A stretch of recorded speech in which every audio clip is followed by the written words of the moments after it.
So మళ్ళీ gas ఇప్పుడైతే మనైతే elite heroic నుంచి అయితే మాస్టర్కి అయితే ఎక్కబోతున్నాం అన్నమాట.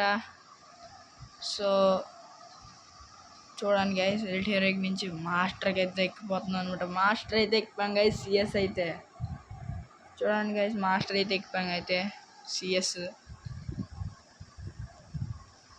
సో మాస్టర్ అయితే ఎక్కించాను అనమాట సిఎస్. నేను ఎందుకు ఎక్కించానంటే అక్కడ సేదన్ కలుస్తారు. ఇగోండి గైస్, ఈ ప్రొఫైల్ ఫోటోలో ఈ యానిమేషన్ మామూలుగా లేదు గైస్. దానివల్ల ఎక్కించా గైస్ నేను మాస్టర్. ఒకసారి చూడండి, ఒకసారి చూపిస్తాను ఒకసారి చూపిస్తాను చూడండి ఒకసారి. ఇక్కడ ఈ మోడ్స్లోకి వెళ్తే ఇక్కడ సిఎస్ మాస్టర్ ఉంది. ప్రొఫైల్ ఫోటోస్ చూడండి గైస్, ఎంత బాగున్నాయో. చూసారా గైస్, ఎంత బాగున్నాయో. అందుకే గైస్ నేను మాస్టర్ ఎక్కించాను. So thanks for watching. Bye bye guys, bye bye.